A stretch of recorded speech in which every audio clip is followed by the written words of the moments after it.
Sometimes in obstetrics, there are unforeseen things that occur, and having a discussion and being able to communicate well with both the family as well as the patient is essential. That transfer of care, once we deliver and pass off to our NICU team, to our pediatrics team, experiences they have with Kentucky Children's Hospital, is essential for securing the reputation of UK Healthcare. Gifts to UK Healthcare help us maintain facilities. It helps us recruit talented physicians and scientists to our institution, as well as conduct transformative research that improves the overall healthcare outcomes for Kentuckians. Jaden was diagnosed with a very complex, critical form of congenital heart disease, characterized by multiple different congenital heart defects and abnormalities. Jaden was 3 months old whenever she had her very first open heart surgery. And then she had her second open heart surgery at almost 2 years old. And then at later on, almost 3, she had her other 2 open heart surgeries.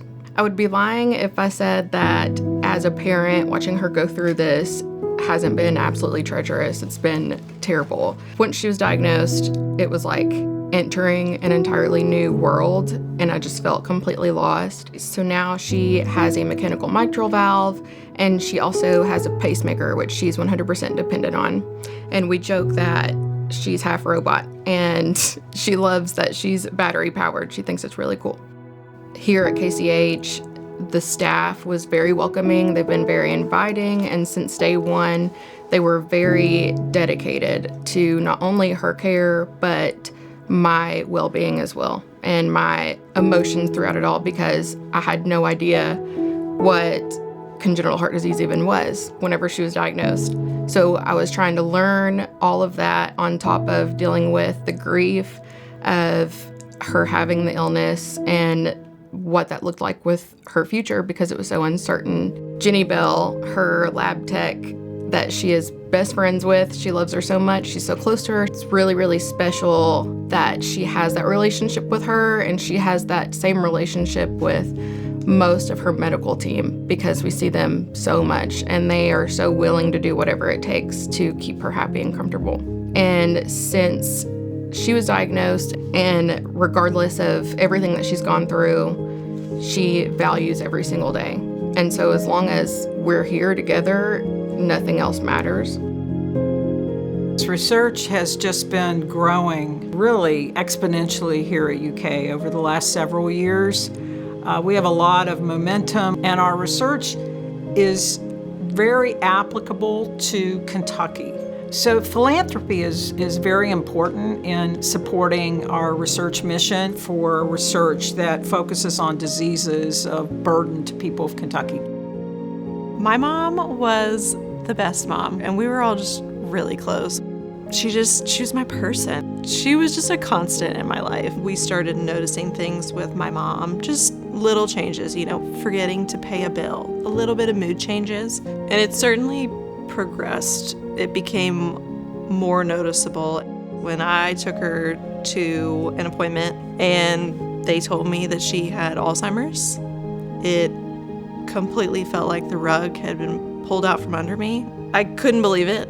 I really thought that was just an old person's disease. Alzheimer's changes people. With my mom, it completely changed her personality, and there was nothing that you could do to make her feel better. I don't know what we would have done without Sanders Brown. Philanthropic gifts enabled us to obtain a multiphoton microscope. Two-photon imaging lets you look at nuances of how the brain functions, how it can break down with diseases like Alzheimer's disease. With this new technology, it's given Sanders Brown capabilities it's never had before. So that philanthropic gift enabled researchers to turn that around into a $30 million grant that focuses on inflammation in the brain in patients with Alzheimer's disease. You lose somebody twice when they have Alzheimer's. You lose them pretty much when they lose their personality, and then you lose them when they pass.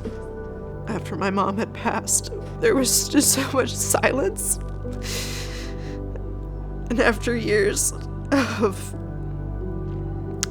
wishing for silence and wishing for her to just be happy, and then you get the silence.